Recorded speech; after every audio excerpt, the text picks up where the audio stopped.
દિવાળીના તહેવારમાં જે લોકોને જેલ હવાલે કરવામાં આવ્યા છે ત્યારે આપણા આદરણીય લોકલાડીલા ધારાસભ્ય ગોપાલભાઈ ઇટાલિયા અને સમગ્ર આમ આદમી પાર્ટીની ટીમ એમના પરિવારને સાથ આપવા માટે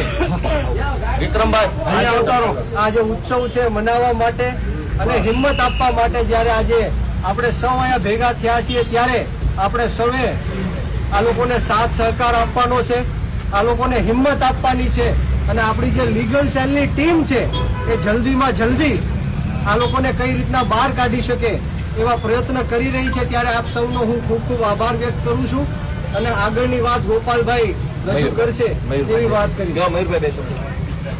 આજે આ બોટાદ વોર્ડમાં જે આપણું કરદા કાંડ થયું હતું અને એનો પ્રત્યાઘાત માત્ર ગુજરાતમાં નહીં સમગ્ર દેશમાં પડ્યો છે અને એનું એક આંદોલન કર્યું। એમાં 300 થી વધારે ખેડૂતોની ધરપકડ થઈ, એમાં 85 જણા વળી અપહર થઈ। અત્યારે એ લોકોને આજે રિમાન્ડ પૂરા થતા અહીં જજીદના બંગલા એ લોકોને રજૂ કર્યા અને અત્યારે કાર્યક્રમ પૂરો થઈ ગયો છે। એ લોકોને ભાવનગર જેલે લઈ ગયા છે। તો હું ત્યારે કહીશ કે આજે ખેડૂતો અત્યારે જેલમાં ગયા છે એ સમગ્ર ગુજરાતના ખેડૂતોનો જે અન્યાય થાય છે ખેતીમાં એના ભાવ માટે એ તમામ અન્યાય સામે મિત્રો જેલમાં ગયા છે। તો આપણે સૌએ અત્યારે દિવાળીનો તહેવાર છે, કાલે બેસતું વર્ષ છે, આપણે સૌએ આપણા પ્રભુ પરમાત્માને એક પ્રાર્થના કરવાની છે કે એના પરિવારના ઘરનો એક સભ્ય આજે સમગ્ર ગુજરાતના 55 લાખ ખેડૂતો માટે મિત્રો જેલમાં ગયા છે। તો આપણે સૌએ એક એક દીવો કરી અને આ લોકોની માટે આપણે પ્રાર્થના કરવાની છે કે જલ્દીથી આ લોકો રિલીઝ થાય અને પોતાના પરિવારને મળે।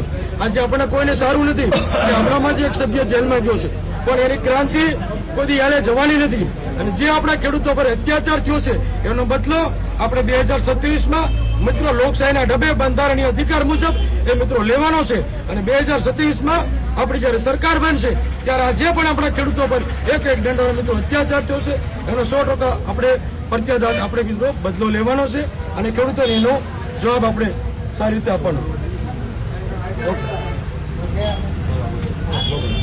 આજે દિવાળીનો પવિત્ર તહેવાર છે, આપણા ભારત દેશમાં સૌથી મોટો આપણો તહેવાર એટલે દિવાળીનો તહેવાર।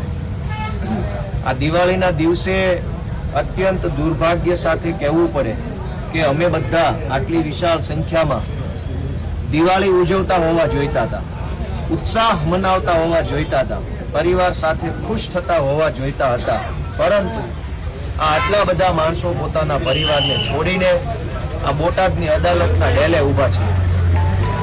દોસ્તો, કડદો કરનારાઓ અત્યારે એમના બાળ બચ્ચા સાથે ફટાકડા ફોડે છે, કડદાના પૈસાથી ખરીદેલા ફટાકડા ફોડે છે। કડદો કરાવનારાઓ કડદાના પૈસાથી મીઠાઈ ખાય છે અને કડદાનો વિરોધ કરનારા નિર્દોષ ખેડૂતો અત્યારે જેલમાં જાય છે આ દિવાળીના દિવસે। એટલે કેટલી ક્રૂર અને કેટલી ગંભીર ખરાબ બાબત ગણાય ભાઈ કે ગુજરાતના તમામ દારૂ વેચનારા બુટલેગરો ખુશી ખુશીથી એના પરિવાર સાથે દિવાળી મનાવી રહ્યા છે અત્યારે અને હર્ષ સંઘવીનો આભાર માની રહ્યા છે બુટલેગરોને ખુશીથી દિવાળી મનાવવા દેવા બદલ। ગુજરાત આખામાં ડ્રગ્સ વેચનારાઓ પોતાના બાળ બચ્ચા સાથે અત્યારે દિવાળી મનાવી રહ્યા છે। આજે આ દિવાળીનો દિવસ છે।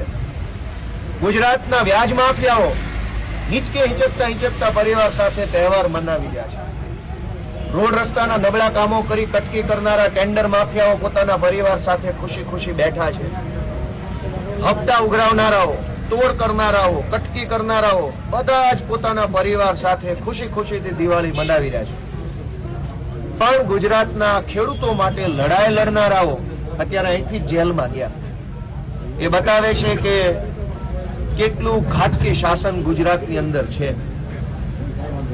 આ સમયે બુટલેગર જેલમાં હોવા જોઈએ, માફિયા જેલમાં હોવા જોઈએ, આ સમયે ગુંડાઓ જેલમાં હોવા જોઈએ, એના બદલે ખેડૂતો જેલમાં જઈ રહ્યા છે।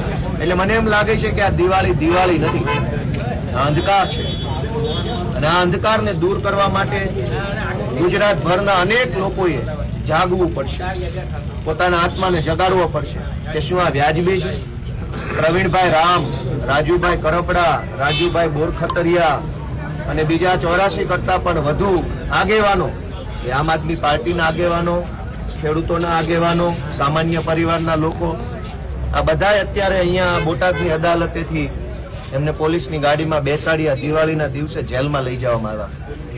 જેલની દીવારોમાં એ દમ નથી કે પ્રવીણભાઈ કે રાજુભાઈને આજીવન અંદર રાખી શકે. એ અમે જાણીએ છીએ. જેલના લોઢાના સળિયાના લોઢામાં એ તાકાત નથી કે ઈરાદાઓ રાજુભાઈના પ્રવીણભાઈના ઈરાદાઓને તોડી શકે. પોલીસના દંડામાં એ દમ નથી કે ક્રાંતિને આવતી રોકી શકે. અને ભાજપની હલકટ સરકારની સત્તામાં એ પાવર નથી કે અમારી જેવા યુવાનોને ઊભા રાખી શકે, રોકી શકે. અમે લડશું. આ દેશનો આઝાદીનો ઇતિહાસ એવું કહે છે કે લાઠી અને દંડાના ડરથી આઝાદી રોકવાની કોશિશ અંગ્રેજોએ કરી, પણ દંડાના દમથી, બંદૂકના નાળચાના દમથી આઝાદી રોકાઈ નથી. તો આ ખેડૂતો માટેની લડાઈ પણ રોકાશે નહીં. અમારે જે મુશ્કેલીઓ વેઠવી પડશે એ વેઠશું, પીડાઓ વેઠશું. અમે ભગવાનને પ્રાર્થના કરીએ કે અમને ખૂબ બળ આપે, મનોબળ આપે, અમારા પરિવારને એવું બળ આપે કે અમે આ બધું વેઠી શકીએ, સહન કરી શકીએ, જીરવી શકીએ. નવા વર્ષમાં એટલી જ પ્રાર્થના છે કે આ ભાજપની હલકટ સરકારના દમનને જીરવી શકીએ અને એ પછી અમે લડી શકીએ. એવું બળ અમને ભગવાન નવા વર્ષમાં આપે. અમારે સુખ, શાંતિ, સમૃદ્ધિ નથી જોતું, અમારે બળ જોઈએ છે બાંધવા માટે. અમારે સંઘર્ષ કરવા માટેની હિંમત જોઈએ છે. અને હું આજના દિવસે ગુજરાતભરના સૌ ખેડૂતો, સૌ આગેવાનો, અલગ અલગ જ્ઞાતિના બધા જ લોકોને વિનંતી કરું છું કે તમારા દિલ ઉપર હાથ રાખીને વિચારો કે આ રાજુભાઈ કરપડા, પ્રવીણ રામ, આ તો હિન્દુ છે, હિન્દુના દીકરા છે, એમના બાળકો હિન્દુ છે, એમની પત્ની હિન્દુ, એમના મા હિન્દુ છે. હિન્દુ મુસલમાનના નામે રાજનીતિ કરનારા ભાજપના કરદાઓને શરમ આવી કે નાના એવા હિન્દુ બાળક પાસેથી એનો બાપ દિવાળી ઉપર છીનવી લીધો?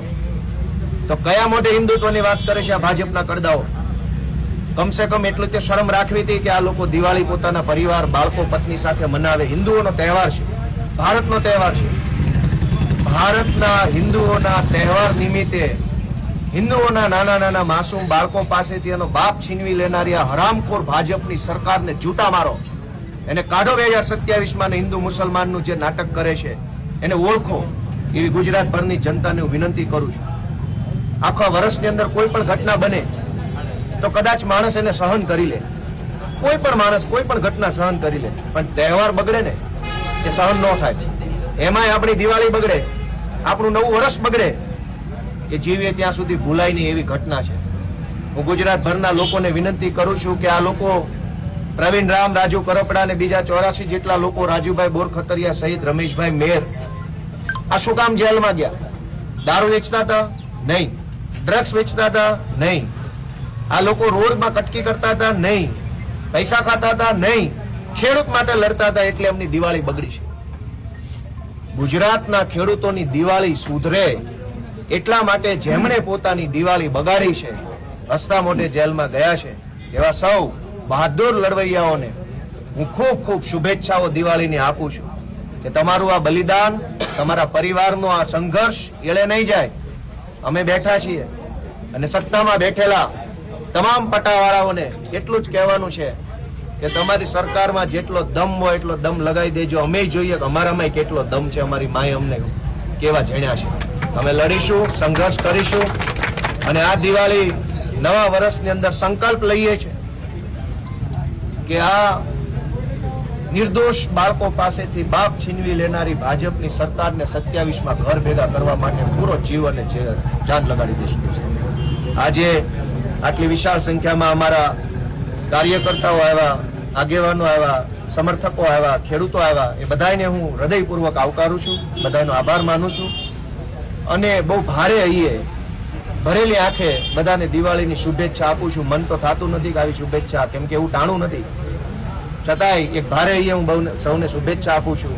ભગવાન બધાનો આત્મા જગાડે, બધાએ પોતાના મનને ઢંઢોળે અને ગુજરાતભરના કરોડો લોકોની અંદર એક ચેતના આવે, એક જાગૃતિ આવે, ક્રાંતિ આવે. દરેક માણસ બેઠો થાય, હિંમત કરતો થાય અને આ તાનાશાહોને ઉખાડી ફેંકવા માટે દરેક માણસ એક પગલું આગળ ભરે, એવી હું ભગવાનને આ નવા વર્ષમાં પ્રાર્થના કરું છું. જય કિસાન, જય જય ગરીબ ગુજરાત. જય જવાન, જય કિસાન.